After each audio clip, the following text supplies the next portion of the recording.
ప్రతిరోజు భాషలో ఒక కొత్త అనుభవం మరియు కొత్త విషయం నేర్చుకుంటున్నాను. ఈ 10 మంది గోపికలను నిలలేకుండా అనే ప్రక్రియలో ప్రతిరోజు మనం చూసేది ఏమిటంటే ఒక్కొక్క రోజు ఏమేమి కూడా మనలో అలవర్చుకోవాలి, ఆ గుణం ఎలా ఉండాలని. అంటే ఇది 10 మంది గోపికలను అనుకోవచ్చు, మన ఒక్కరిలోనే ఉండే 10 గుణాలు అనుకోవచ్చు. ఎందుకంటే మనం చెప్పుకున్నాం కర్మేంద్రియములు జ్ఞానేంద్రియములు అనేది. అంటే 10 నెంబర్ అనేది సపరేట్గా ఇది మనం దీంతో బాగానే ఉన్నాయి వేరే వాళ్ళకి అనుకోకుండా ఈ 10 గుణములు మనలో కూడా ఉన్నాయి, మనం కూడా వీటిని బాగా చేసుకోవాలని ఉద్దేశం ఉండాలి. మనం నిన్నటి పాఠంలో ఉదయవాయికి కానీ పుల్లారకనే పాఠంలో నేను చెప్పుకున్నాం 9వ పాఠం నుంచి ఆరంభం చేస్తే మనం 9, 10, 11, 12 స్వామి నిష్ట, ఆచార్య నిష్ట. నిన్న ఆచార్యుడి యొక్క గొప్పతనం, ఆచార్య వారి యొక్క గొప్పతనంతో మనం ఎలా జరగాలని. అంటే కొన్నిసార్లు మనకు సందేహం వస్తుంది, స్వామి ఎప్పుడైనా మనం ఆచార్య వారికి ఏదైనా చెప్పాలంటే ఎలా చెప్పచ్చు, మనకంటే గొప్పవారికి ఏదైనా చెప్పాలనుకోండి, మనకు చెప్పాలనిపించింది ఎలా చెప్పాలి అంటే నేరుగా మీరు ఇలా చేశారు చెప్పకూడదు. ఆఫీస్లో చూస్తుంటాం మనం అందరం పనిచేసేవాడు ఉంటే మీ బాస్ దగ్గరికి వెళ్ళి నేరుగా అయ్యా మీరు చేసి తప్పంటే ఫస్ట్ గెలవడంటాడు. అలా కాకుండా మీరు చెప్పవలసిన విషయాన్ని చెప్తే బాగుంటుంది. దీని సాక్షాత్ ఉదాహరణ రామాయణంలో ఉంది. రాముల వారిని భరతుల వారు వచ్చి రాజ్యానికి రమ్మని అడిగారు. అడిగినప్పుడు రాముల వారు అన్నారు, మరి తండ్రి గారు చివరి కోరిక మేరకు నేను అరణ్యంలో ఉండాలి అని. భక్తుల వారు చెప్తారు, మరి నేను మీ వెంట వస్తానన్నారు.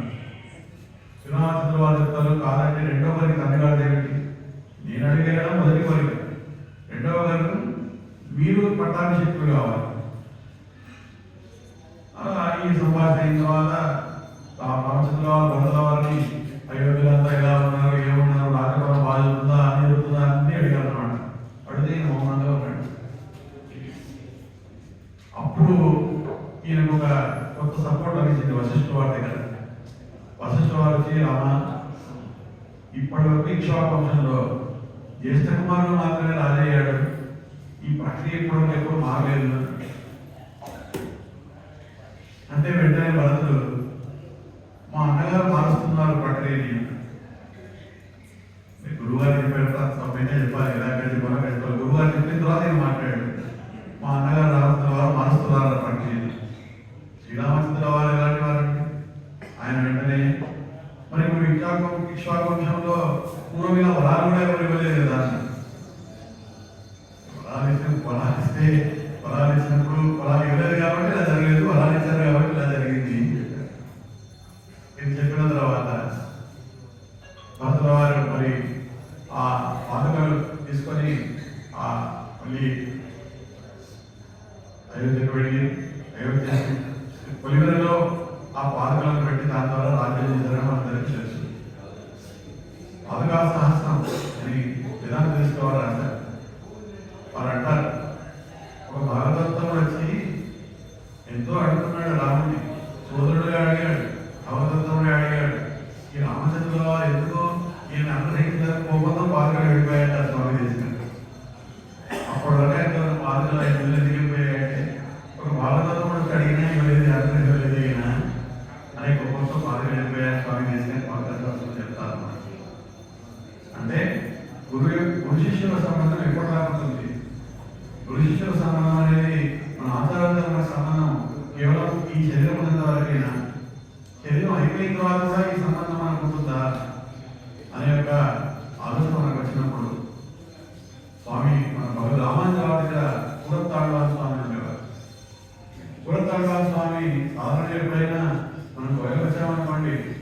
మొదట మన గురువుగారిని నిర్మాణం చేయించాలి, తర్వాత మనం చేయించాలి. ఒకనొక రోజు ఈ పూర్వతాళం స్వామి పొద్దున్నెళ్ళి మొదలగంటే ముందు నిర్మాణం చేసి వెళ్ళిపోయారు. ఆయన వెళ్ళిపోయి ఆయన దర్శనం చేస్తున్నారు పెరుమాణి. అప్పుడు చుట్టుపక్కల ఉన్న వాళ్ళంతా మిగతా శిక్షకులంతా అదేమిటి గురువు గారు అన్నప్పుడు మీరు ఏంటి ఆయన అడగలేదు కదా అంటూ రామాజీ వారు చెప్పారు. స్వామి మరి మీరు పూర్వతాళం స్వామి కూడా ఇంత గొప్ప చెప్తారు, మీరు ఆయనేమో మీకంటే ముందే నిర్మాణ దర్శనం చేస్తున్నాడు, కరెక్ట్ కాదు కదా, మీరు వెళ్ళిన తర్వాత వెళ్ళాలి కదా. అప్పుడు పూర్వతాళ స్వామి రామాజీ వారు చెప్తే ఆయన తెలుసు ఆనందం అయినా అడుగుతారు, ఏం పూర్వతాళ మీరు ఇక్కడ వెళ్ళారు, మరి మీరు ఆచార్యం ఉల్లంఘించినట్టు కదా అని అడిగాను. పూర్వతాళ స్వామి అంటారు, యా నేను వెళ్ళింది ఎందుకంటే ఆ పరమాత్మ వెళ్ళి నేరుగా నాకు పరమపదం ప్రార్థించమని అడిగానండి. అదేమిటి గురువు నేనుండగా మీరు పరమపదం అడగలేదండి. అలాగా స్వామి నేను పరమపదానికి ముందెళ్తే తర్వాత మీరు వస్తే మిమ్మల్ని అక్కడ నేను మంగళాశాసనం చేసి మీకు అన్ని చేసి వెళ్ళి చెప్పచ్చు. అలా నా శిష్య సంబంధం అనేది ఈ దేహం పోయిన తర్వాత కూడా మీతో ఉంటుంది. అదే మీరేదో పరమపదం ముందు వెళ్ళిపోయారనుకోండి, మీరు వచ్చి నాకు వెళ్ళని చెప్పాలి, అది మన గురు శిష్య సంబంధానికి వ్యతిరేకం. కాబట్టి శిష్యుడు అనేవాడు ఎప్పటికీ ఆ గురువు శిష్యుడుగానే ఉండాలి తప్ప ఎప్పుడు కూడా ఆ ప్రక్రియ అనేది మారకూడదు అని అంత ఆలోచించేవారు మహానుభావులు. అంటే గురు శిష్య సంబంధం, ఆచార సంబంధం అంత ఉండాలి. మనంతా కూడా ఆ విధముగా మన ఆచారాలను మనం శరణాగతి చేసినప్పుడు మాత్రమే మన ఫలితాలు లభిస్తాయి. మనం ఇంతకు కూడా చెప్తున్నాను, పరమాత్మకు శరణాగతి చేయడం చాలా ఇష్టం. ఎందుకంటే కొన్ని సందర్భాల్లో భయం ఉండడం వల్ల మనం భగవంతుడి నుంచి భయపడతాం.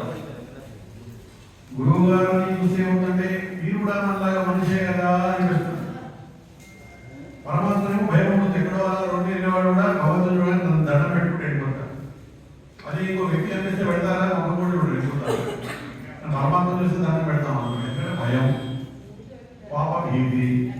కానీ ఆ పాపభీతి ఎప్పుడు ఉండదు మనకంటే మనం గురువు గారికి కంప్లీట్ గా సరెండర్ అయిపోయి మొత్తం శరణాగతి చేసినప్పుడు ఆ పాపభీతి మనకు ఉండదు. అంటే ఈ భాషలో ఈరోజు భాషలో అలాంటి గొప్ప విషయం మనం తెలుసుకుంటాం.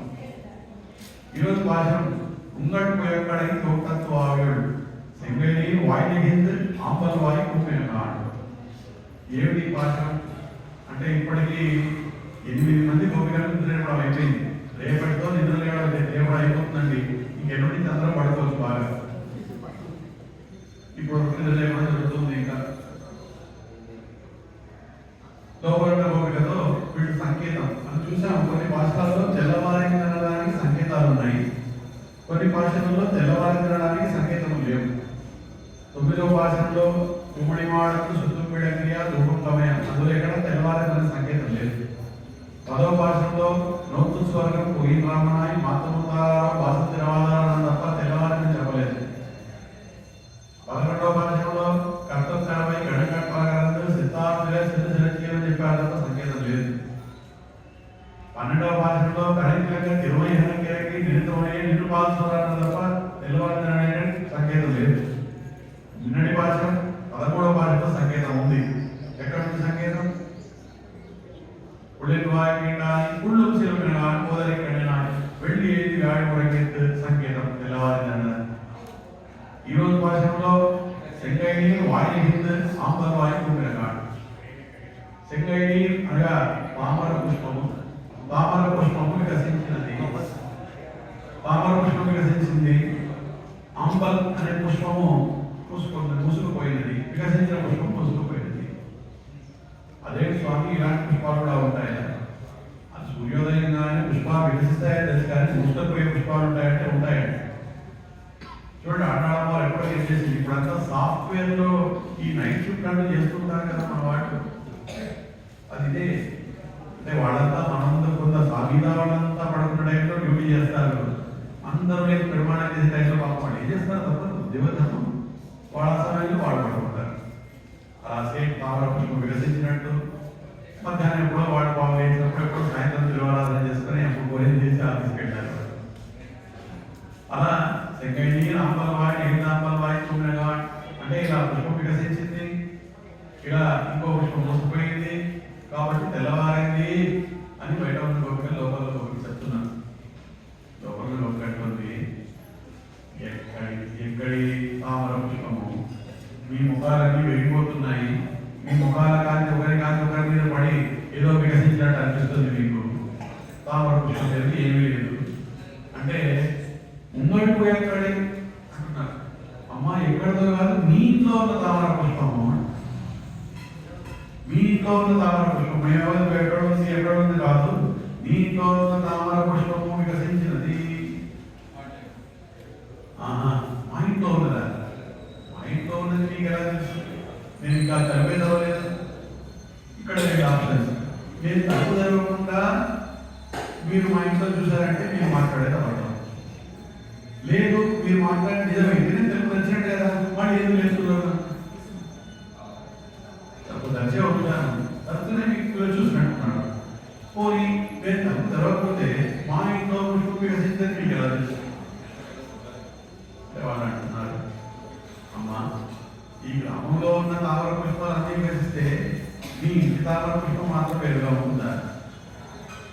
అన్ని వికసించినట్టు అది వికసించాలి. కాబట్టి ఇక్కడ మనం నేర్చుకోవాల్సింది ఏమిటి? నేనేదో ప్రత్యేకము, నేనేదో గొప్ప అనే విషయం ఉండకూడదు ఎవరికి. మనం భాగవత బస్సులో వెళ్ళేటప్పుడు 10 మందితో వెళ్తాం అనుకోండి, 10 మందిలో మనం ఒకరు మాత్రమే. అక్కడెక్కడ కూడా నేను శ్లోకం చాలా బాగా చదువుతానండి, నా నమ్ముడు బాగా జరుగుతుంది, నా అలాగే చదవలేదు, నా కొంత బాగా ఉంది, ఈ ఆలోచన అనేది మనం ఉండకూడదని బాధ. అందరిలో మనం పరమాత్మ వారి సేవ చేయడానికి ఒక్కొక్కరికి ఒక విధంగా అవకాశం ఇస్తారు. ఆ అవకాశం ఒక్కొక్కరికి ఎలా వస్తుందో దాని ప్రకారమే మనం చేయాలి తప్ప మనం గొప్ప, మనమేదో గొప్ప, నేనేదో గొప్ప అనుకుని కోర్సులో ఉండకూడదు అనే దానికి సంకేతం అన్నమాట అంటారు. మరి అక్కడ ఒప్పుకోవట్లేదు. ఈ తామర పుష్పం కాంట్రవర్సీ నడుస్తూనే ఉంది. సరే ఇంకా లేకపోతే ఎలా లేకపోతే ఇవన్నీ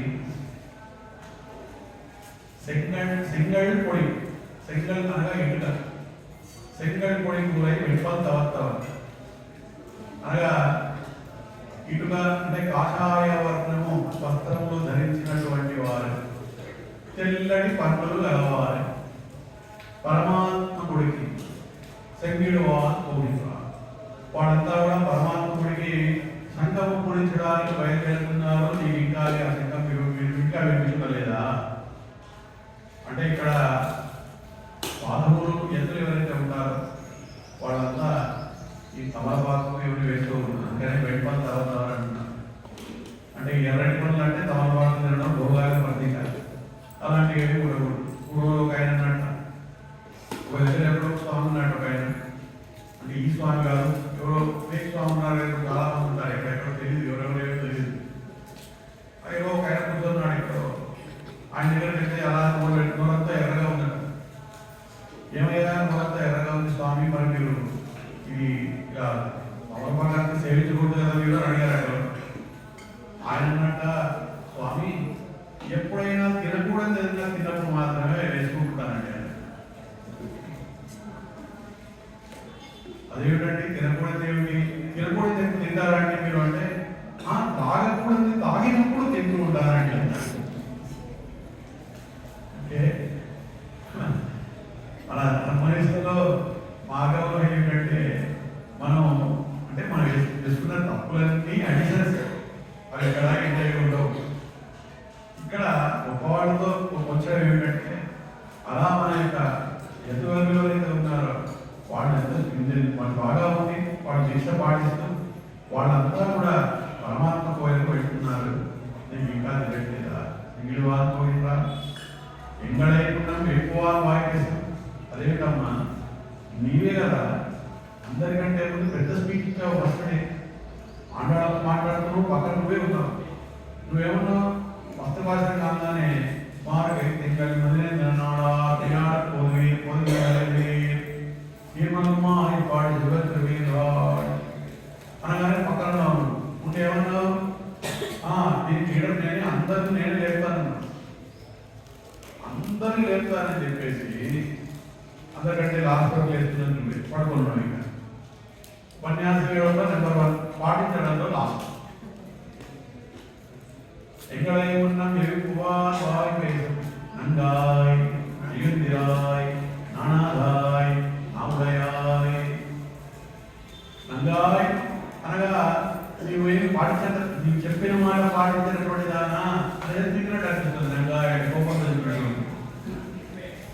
జయంతిరాయ్ ఇంద్రదేవు నానాదాయ్. నానాదాయ్ అంటే రెండు అర్థాలు తీసుకోవాలి. నాణము అనగా శక్తి. సాధారణంగా కదా నీకు శక్తి లేదా అంతా కదా, అలా అనుకోవచ్చు. నానాదాయ్ అంటే ఇంకో అర్థం ఏంటంటే ఎటువంటి సంకోచం లేకుండా ఎవరికన్నా ఏదైనా విషయం చెప్పాలంటే వాళ్ళతో మాట్లాడగలిగే సామర్థ్యం కలిగి ఉంటాడు. మన లోపల సిగ్గుపడుతున్నాం అనుకోండి, ఎదుటి చెప్పగలమా, మనసులో ఏముందో చెప్పలేము. సో ఇక్కడ నానాదాయంగా మనం అర్థం తీసుకోవాల్సింది ఏంటంటే ఆ శ్రీకృష్ణ పరమాత్మ దగ్గర మనందరం వెళ్తాం, ఆయన ఏదో కోరుతున్నాం, ఆయన ఇవ్వకపోతే నిస్సంశయంగా మన మనసులో ఉన్న మాటలను చెప్పగలిగే కెపాసిటీ ఉన్నదా అని ఒకదానివే నానాదాయి. నావుడదాయి మాట్లాడగలిగే శక్తి ఉన్నదా అని కూడా ఒకదానివే. అలా ఉన్నదానికి బొమ్మ సంగోడు సక్కరమేందడకయ్యన్ పంగయ్య కన్నాని పాడేవారు బాబాయ్. శక్తి చక్రంతో కూడినటువంటి ఆ పుండరీకాక్షుడు. పంగయ్య కన్నాని అంటే పుండరీకాక్షుడు. పొద్దున్న లేచి మనం స్నానం చేయలేదనుకోండి, ఎప్పుడన్నా అనివార్య పరిస్థితుల్లో ట్రైన్లో వెళ్తున్నారు, స్నానం చేయలేదు కానీ పరమాత్మ స్నానం చేయాలనిపిస్తుంది. అపవిత్ర పవిత్రవా సర్వ అవస్థాగతోవా యస్మరై పుండరీకాక్షం స బాహ్య అభ్యంతర శుద్ధి అని దర్శనం. స్వామి ఉపన్యాసం చెప్పారు, రోజు మంత్రం చదువుకుని గుడికి వచ్చేస్తే అయిపోతాను. అది ఓన్లీ ఆప్షన్ మాత్రమే, అది రోజు చేయవలసింది కాదన్నమాట. అంటే ఈ పుండరీకాక్ష తిరుమలని దివ్యదేశంలో ఉంటారు, వారు ఉంటారు బ్రహ్మాండంగా చాలా పెద్ద విగ్రహం స్వామి. ఆ పుండరీకాక్ష అంటే ఆండాళమ్మవారి తండ్రి గారైనటువంటి మన విరాట్ స్వామి కాపిడల్ అంటే దృష్టి తీయడానికి పొట్టు పెడతారనేది నల్లది, దానికి కాపు పెడతారు. ఆ కాపిడల్ అనే ఒక ప్రమాణాన్ని రాశారు ప్రమాణం, పుండరీక ప్రమాణం. అంటే ఈ భాషలో త్వరగా 2 నిమిషాలు ఎక్కువ తీసుకుంటారు, అంటే 2 నిమిషాలు. కారణం ఏంటంటే ఈ భాషను మన భగవద్ రామానుజుల వారికి ఎంతో ఇష్టమైనటువంటి భాష. వారికి ఎంతో వారొక ముఖ్య విషయాన్ని ఈ భాషల ద్వారా తెలియజేశారు అందరికీ. అందుకే రామానుజుల వారికి తిరుపావై అనేవాడు. తిరుపావై అలా చెప్పారంటే రామానుజుల వారు చెప్తారు, ఆ శ్రీరంగంలో రామానుజుల వారు చెప్తుంటే ఆ తిరుపావై కలెక్షన్ వింటూ ఉండేవాడు. ఒకనొక సందర్భంలో యాదవ ప్రకాశం అనే రామానుజుల వారి గురువు గారు వారు పాఠం చెప్తున్నారు. పరమాత్మ కన్నులు ఎలా ఉంటాయి, బ్రహ్మం పరబ్రహ్మం వారి కన్నులు ఎలా ఉంటాయి అంటే కప్యాసం పుండరీకాక్షం అన్నాడు. కప్యాసం పుండరీకాక్షం అంటే కపి అంటే గురువారు ఏం చేశారు, కపి అంటే కోతి అని అర్థం చెప్పారు. కోతి యొక్క పృష్ఠ భాగంలో ఉన్నట్టు ఒక ప్రమాణ కన్నుంటాయని కంపేర్ చేశారు. రామానుజుల వారు పాఠానికి రాలేదు, రోజు వచ్చారు. వచ్చినప్పుడు శిష్యులంతా అడిగారు, ఏమి విజయం అడుగుతారు కదా, నిన్న ఏమి క్లాస్లో మళ్ళీ టెస్ట్ ఏమన్నా అవుతుందా అడిగినప్పుడు వాళ్ళంతా చెప్తున్నారు, ఇలా చెప్పారు ఈ పాఠం అంటే. అప్పుడు ఆ కాలంలో గురువుల శిష్యులు కైంకర్యం చేసేవారు. గురువులు కూడా రోజు నూనె పెట్టుకొని స్నానం చేసేవారు. ఇప్పుడైతే షాంపూలు వచ్చాయి. ఈ నూనె పెట్టుకొని స్నానం చేయడానికి కూడా ఈ బాధలో చేయాలి, పనులు చేయకూడదు ఉంటాయన్నమాట రూల్స్ అండ్ రెగ్యులేషన్స్. ఈ షాంపూలు అయితే రోజు మనకేమి రెడీ కాబట్టి నెక్స్ట్ వస్తువులు రావడం. కాబట్టి గురువు గారి కాలం తలంటడం మన రామానుజుల వారి రెస్పాన్సిబిలిటీ. నేను యాబ్సెంట్ అయ్యారు కదా, నెక్స్ట్ పని వారు వచ్చి వారికి ఆ తలంటు ఈ ప్రమాణ కన్నులుగా వారి కన్నులు నీరు వచ్చి పడుతుంది. ఆ యాదవ ప్రకాశ్ వారి మీద వారి కన్నీరు పడుతుంది. ఆయన అడిగాడు, ఏది రామానుజా ఏమి గురువు గారు మీరు చేసిన తప్పు కదా, మీరు చెప్పిన అర్థం తప్పు కదా. ఏమిటి అంటే కపిహి అనగా నీరు, అస్యం అనగా నీటిలో నీటినే ఆధారంగా గల తామర పుష్పం వంటి కన్నులు గలవాడు పరమాత్మ. ఇంకో అర్థం కపిహి అనగా మళ్ళా నీరు, అస్యం నీటిని పరిగ్రహించే సూర్యుడు, ఆ సూర్యకాంతిలో వికసించే పుష్పం వంటి కన్నులు గలవాడు మా పరమాత్మ. ఇంకోటి చూడండి, తామర పుష్పం ఎప్పుడైనా నీటిలో ఉన్నంత వరకే సూర్యకాంతితో వికసిస్తుంది. అదే తామర పుష్పాన్ని బయట పెట్టండి, అదే సూర్యుడితో అది మొత్తం పుష్పమైపోతుంది, అది వికసించదు. అది వికసించాలంటే నీరు కావాలి. ఆ నీటిలో ఉన్నప్పుడే ఆ తామర పుష్పం వికసిస్తుంది తప్ప తీసి బయట పెట్టి ఇంట్లో పెట్టుకుంటారని తామర పుష్పం వికసిస్తుందండి. అలా మన రామానుజుల వారికి ఈ తామర పుష్పం వంటి కన్నులు గలవాడు పరమాత్మ అని కట్టేసిందంటే ఈ భాషలో రెండు లైన్ సెంగైని హింద్ అన్నాడమని చెప్పేసింది కదా. తామర పుష్పములు వికసించినాయి, ఆ తామర పుష్పం వికసించినాయి అనే పదములు అక్కడ రామానుజుల వారు వాడి దానికి సరైన అర్థం చెప్పిన వారు మన గురువు గారు. అలా ఈ తిరుపావై అనేది మనం నిరోధిస్తున్నటువంటి నీతి ఏమిటి? మనం అందరిలో ఒకరం, మనం సపరేట్ కాదు, మనం వేరు అనే భావనను వీడి మనం పరమాత్మను సేవించాలి అనే భావాన్ని నిరోధిస్తున్నాం. అండా నేను తొడిగడేశ్వరం అడ్వాన నిర్మాణ